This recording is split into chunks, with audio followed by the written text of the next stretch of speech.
Okay, so cash payments to suppliers. Obviously, this is the second line of the cash flow statement. And basically what we're doing here is we're working out how much money or cash was spent on inventory. So how much cash was spent on inventory. Okay, so basically the way that we do this, but there are other ways of doing it. You can use the equations, as I've said, the equations that are in the lecture slides. Okay, it was just inventory.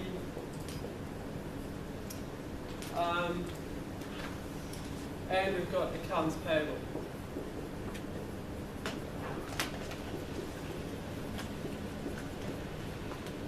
Okay, actually this item here actually didn't need to have been given to you because you can actually work it out, so I'm going to just take it out. Okay, so the information that you've been given. So basically when you're doing a cash flow statement, you're working with the income statement and the balance sheet, and you're basically working backwards. So you're taking out all the accruals that have been put in, and you're working towards just simple cash. Okay, so inventory opening balance, I've got 20,000. Whoops, wrong side. Good start, 20,000. Closing balance is 36. Accounts payable opening balance is 50. Accounts payable closing balance is 60. Okay, stock write-offs, 14. Where's that going to go? Stock write-offs. If you have a stock write-off, is it going to affect our accounts payable? No, it's going to affect our inventory. So 14,000 here. Discounts received for early payment, 7,000. So that's going to come on this side. Yep.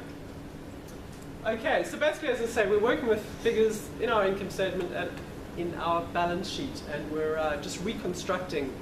Cost of goods sold, 190 is going to come on what? Where are we going to put that?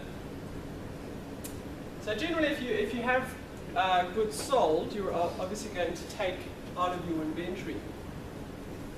Yeah? Okay, happy?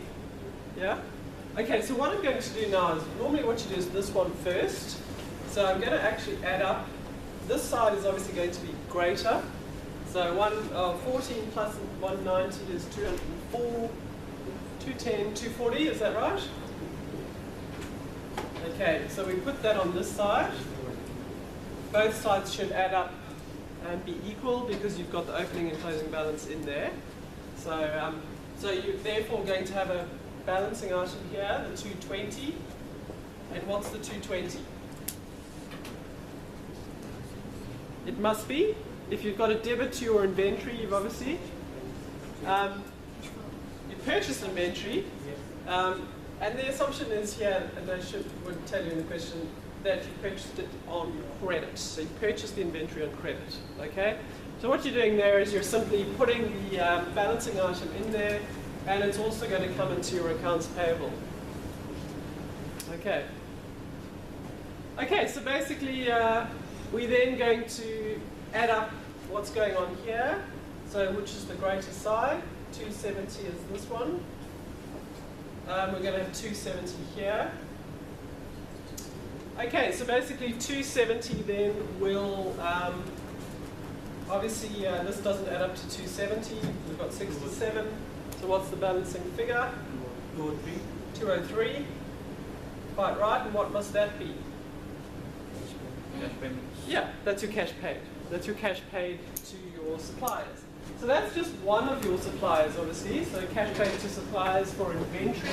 If you actually look at your structure of your cash flow, you've got something like this, and basically what's going to happen here is that you're going to then put the figure that you've just calculated is going to come in under cash paid to suppliers or employees. I'm actually going to do this, 203, because you're obviously going to have more figures, because obviously you're not only going to have one supplier.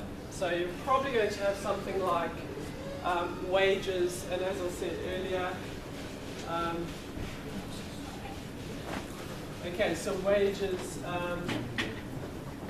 expense, let's say you've got 500,000. You've got wages accrual of you've got an opening balance of say 150 and a closing balance of say 200.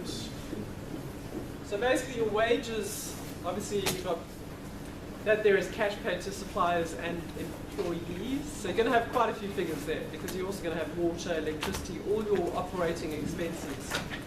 This one, therefore, if you've got this from your income statement, you've got that from your balance sheet, what's the actual wages paid? 500. Are you going to add that or subtract it? So as I say, to do cash flow statements, it's very basic, but obviously to be able to work backwards, you've got to know accruals, understand accruals and repayments and all that kind of thing. So this obviously was, beginning of the year was unpaid, so we're going to add it. This here is obviously outstanding, not yet been paid, so we're going to subtract it. 500 plus 150, 650 minus 200. Okay, so 650 minus 200 will give you 450. Yep, all happy. So basically what I'm going to do there, any mistakes? Okay, and then I'm just going to, assuming that that's all that we've got, I'm going to then go 203 plus 450, and I'm going to have that at 653. Is that correct? All happy, straightforward and simple.